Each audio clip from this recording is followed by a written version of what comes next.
and welcome back to my channel. My name is Ayelet and I am the mother of a 16-month-old.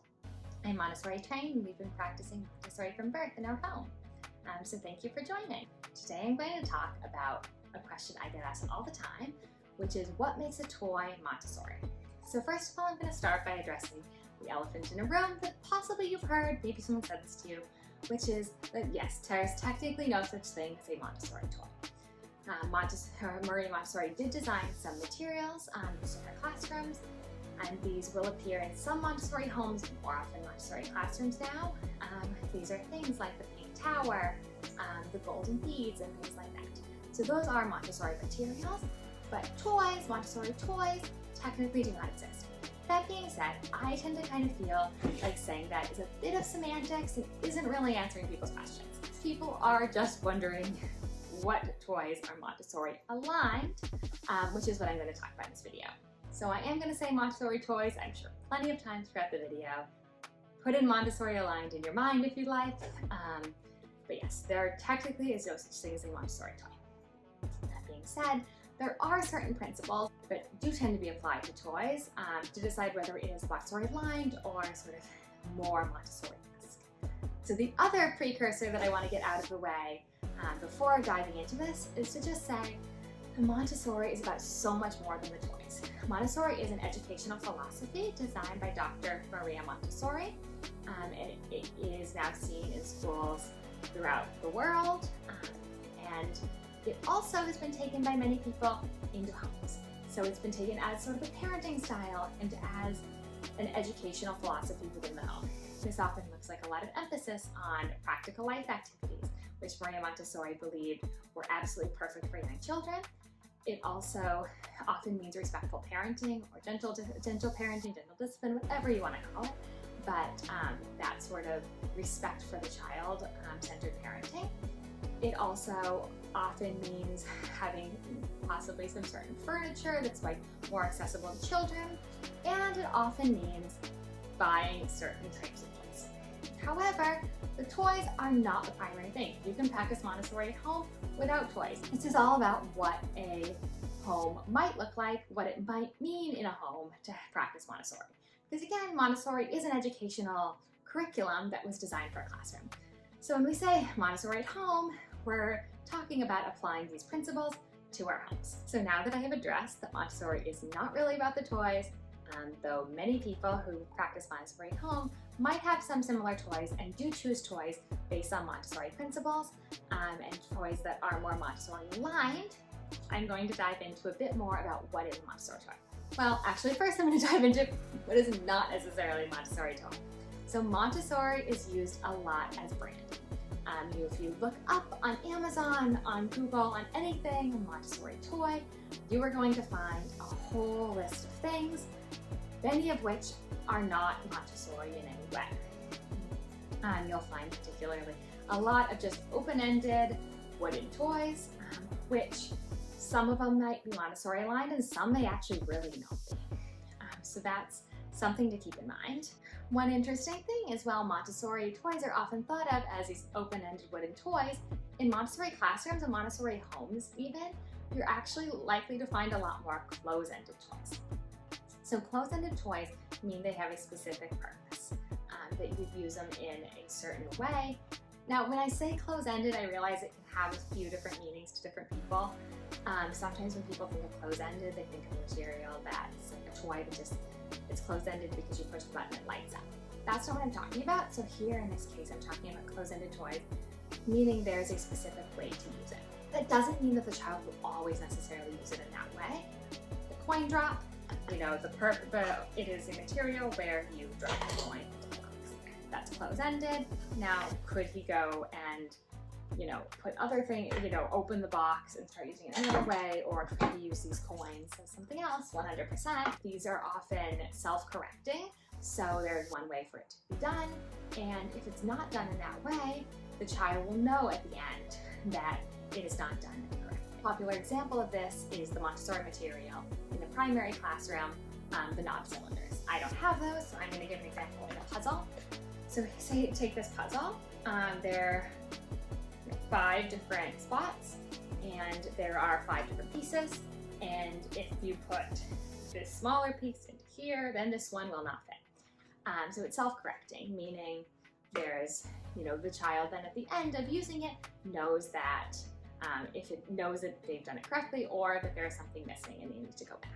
So that's one kind of common misconception I've seen about Montessori toys. I'm going to get into the Montessori toys with wooden thing later in this video, but I just wanted to address that it's a kind of an interesting thing that Montessori is often associated with open-ended, when in fact a lot of Montessori toys and Montessori materials are actually close-ended and have a specific purpose.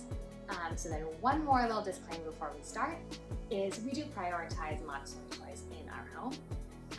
We buy mostly Montessori-aligned toys. However, we do also buy some that are absolutely not Montessori-aligned at all. I'll take this stuffed elephant, for example. I'm going to get all into why this is not at all Montessori-aligned. But this was the first stuffed animal I bought him. I brought it to the hospital when he was born. I'm not into being rigid about it. We definitely have some things that are not Montessori-aligned, but we do generally also prioritize things that use these principles that I'm about to share. The first principle of Montessori toys I'm going to talk about is that Montessori toys are simple. So an example would be a simple puzzle. It isolates a skill. The skill is taking off and putting on puzzle piece. Funny thing actually though, I did put a mirror into this one. I found he was more interested in puzzle pieces that had a mirror in them than the ones that didn't. I guess I sort of undermined the isolating the skill part there, but it's still simple. It has one purpose. You're putting it on and off, and it's simple. You're not looking at something that has bright lights, that has sounds, that has a whole bunch of different things going on once. You're not looking at like a busy board sort of thing usually where it's just everything's going on at once. You're looking at really isolating one skill. Here's an example of a toy that this is actually Amazon's choice for Montessori toy when you look it up on Amazon, that is not really Montessori aligned at all. So I mentioned isolating a skill. Look at how much is going on here. They're advertising that here you pull radishes, that there's fruit cognition, that there's shape matching. There's so much going on this board, whereas I actually have a carrot posting activity and it does one thing, it just posts carrots. Here you have so many different things happening at once.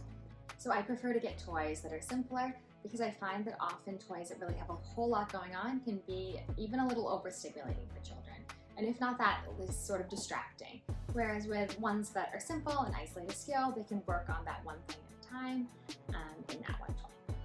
So principle number 2 is where wooden comes in, which is that Montessori toys generally use natural materials.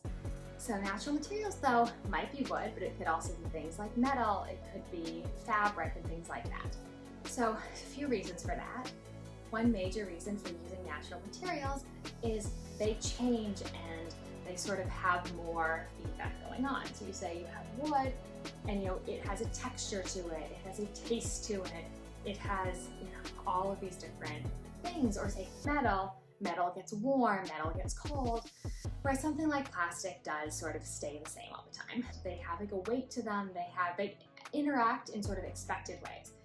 So they're going to be heavy, probably heavier, or just have more of a real weight to them. If you throw them, if you bang them, they might dent and do things like that, and interact in more like ways that are more based in reality, which I'm also going to talk about why that's important in Montessori.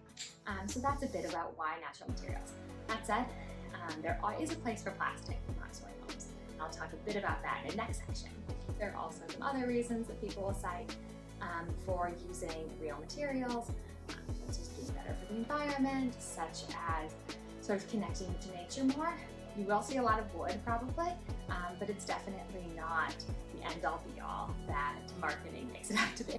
So the next quality of Montessori toys is that they are reality-based. So Dr. Maria Montessori observed that children under the age of 6 had a hard time sort of separating the difference between fantasy and reality. So in the Montessori curriculum, there's a preference for children in this stage under the age of 6 to have things that are more rooted in reality. So that's where my elephant wearing overalls comes in, not rooted in reality. So a more Montessori-aligned toy would be an elephant that is not wearing overalls and looks more accurate to an elephant. So that's actually an interesting place where we talk about wood though, because I have two giraffes here. This one is wooden, this one is plastic. And I think a lot of people, if you ask them, and probably me before I knew really anything about Montessori, would have guessed that this one was the one that's Montessori, that's more Montessori. So it's wooden, and wooden toys Montessori is sort of how marketing has made it out to be. In fact, I would be willing to bet that if you looked this up on Amazon, that Montessori is in the title, or at least in the tags. Sure that they claim it's Montessori. But this giraffe, you know, it doesn't really look like a giraffe. It's very abstract in that way. This giraffe, on the other hand, which is plastic, you know, it really looks like a giraffe. It has all of these details. You can see sort of the difference between these two. This one is going to be a lot more identifiable for a child and is way more rooted in reality. So Montessori really places an emphasis on reality-based. So obviously the ideal would be to see a giraffe in real life, but if you can't always see a giraffe in real life, this is sort of your next best thing. It's very accurate. You're really learning about what a giraffe looks like by looking at this, even though it's plastic. So that's just a little note on that in general, most of the time, you know, sort of reality-based sort of trumps the materials. So it's kind of more important to have it be reality-based, even though it's made of plastic, than be this sort of abstract wooden giraffe. This reality-based principle also applies to books and things like that. As I've said, I'm not pure on all these things, and I definitely have books that are not based in reality, as do many Montessori homes. That being said, it is something that with toys, I do try to prioritize getting something like this that really looks accurate, because I do think that it is a very useful thing to be presenting things that really reflect the real world in our toys. Another principle of Montessori toys is that they are passive. So that means that the child has to actually manipulate them. So this one, for example, you know, you spin it keeps spinning for a bit, but it basically stops when you stop spinning it, you have to spin it again. So this is different than something that is an active toy that just sort of entertains you. That, you know, you press a button, it dances, it sings, it lights up, or something like that. So Montessori toys are going to be passive. They're going to be something that you as a child, or the child, has to manipulate themselves to get them to work. And these really lead to deeper learning because, well, I mean, I guess there's the adage, there's the saying, I guess, that active or passive toys for active learners. So, you know, it really requires a child to be involved in their own learning with that instead of just, you know, watching and observing something. So we really do try to keep with passive toys in our home. This is something I do think is really important because it really engages him more in his own learning.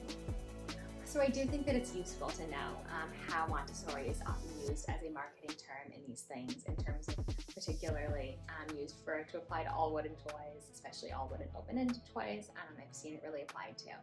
I think it's really useful, but also that doesn't mean you shouldn't buy those toys necessarily. If they are toys you want for your family, that's great. And I think that that's something that I differ from a lot of people I've seen talk about this on. I see a lot of people saying, you know, don't waste your money, know the truth. Like, yes, I think it is important to know that Montessori is used a lot these days as a marketing term. But also, you know, ultimately, you know your family best. And so don't buy based on it saying Montessori. It might be, it might not be. But, you know, if it's something that you think works in your home, then definitely buy it. You know, I have things like that are not necessarily Montessori, but that work in our home. Those are sort of the qualities of Montessori toys, or Montessori-aligned toys. But one more thing I want to just mention before I go is that another part of that is just how they're displayed. Montessori homes will generally display toys on a shelf rather than a toy bin. So as a child to choose, you know, see everything that's on offer versus like a toy chest where you really could dig through and harder to find stuff. They can really see all of the things that they could play with. It has more limited choices, so it avoids sort of the overwhelm of having a ton of things, which I've found personally when there's there are a ton of options. It really encourages things like just dumping all the toys. You can take toys that are not necessarily Montessori in certain ways, and you can display them in that way, and in certain ways that makes them a lot more Montessori-aligned, or makes them aligned with the philosophy in general. So in closing, I just want to emphasize again that toys are not the center of the philosophy, and that also, your Montessori home is your home. It can look like a million different things, and so I hope that I made that clear. We are not purely using Montessori toys. Got my elephant here, as well as several other things in our home. But you might have toys that light up. You might have toys that are made of plastic. You might have all these different things, and you can be a Montessori home and have all these have toys of all different types, and it really isn't the center of the philosophy. So much more of it is about following the child. So observing what toys they're actually interested in is a big one there. But following the child, respecting the child, involving them in practical life. You don't need special toys to involve them in practical life. I'll link my video. I have all about some ways that I've involved my son in practical life when he's 15 months old. So thank you for joining. If you liked this video, please hit the like button. Please put any comments below, and subscribe for more about Montessori, Montessori theory, Montessori play, and a look into our Montessori home. Thank you so much for joining.